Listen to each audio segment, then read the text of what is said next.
we may be okay. It seems like the game may be restored. And it seems All like right, we've gone yeah, back to we're normality. back in this.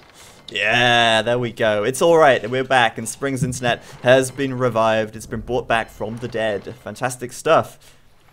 As I mentioned earlier when the game crashed, the fish boom from Hallis was just too strong, Ended up shutting off Spring's internet, and yeah, I have to say, you were 100% correct about this. The gather point for the galleys from Spring here is he's on the wrong side of the island, and he has not noticed yet. And you know what the worst thing is as well about this? His galleys even went around the right way, but he didn't find the fishing ships because he just skimmed by the docks just out of sight. So, I mean, that was a really unfortunate play from Spring there. And now Hallis is up to the feudal age as well. He's got his own galleys coming out, and he has got a dock advantage for now. Question is, can he deal with coming or playing from behind? He has to keep these fishing ships alive if he wants to keep this advantage. And now, of course, with that blacksmith going down, both of them are going to be getting fletching pretty quickly here as well.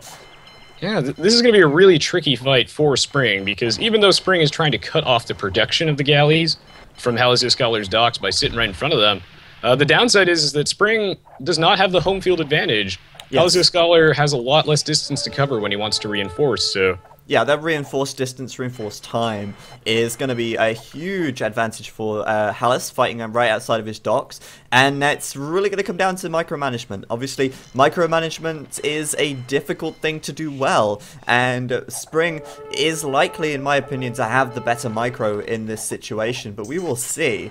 Time will tell. And Hallis getting population capped here is a huge mistake. And that is costing him a lot because he needs those galleys and he needs them quickly because Spring...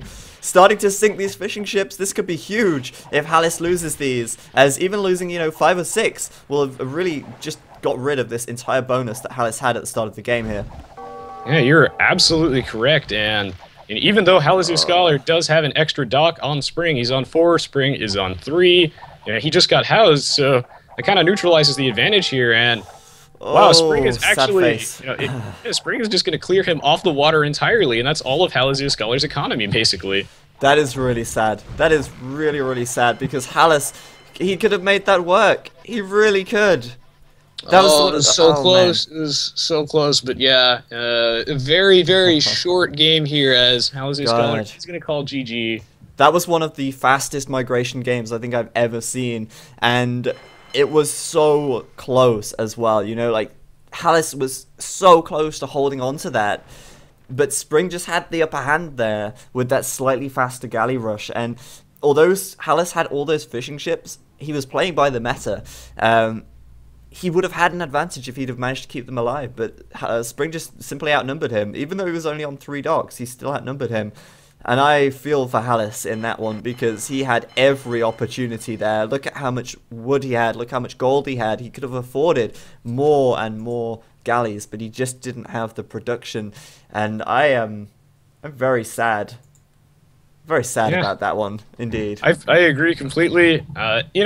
Being a Slav's mirror match on migration, I would have hoped that this match went a little bit longer than close to 17 minutes. So that way we could have seen some really interesting strategies from both players here. I'm used to migration games going, at least to the Castle Age. So this one was very unexpectedly short. Yeah, definitely, definitely. I think Spring definitely played out of character almost there. Not out of character, but he played unexpectedly. His strategy was very unusual for what you normally see on migration, but it just goes to prove a point. Playing against the grain can actually give you a very big advantage if you do it well and catch your opponent off guard like Spring did here. So, oh man, we're going to go back there.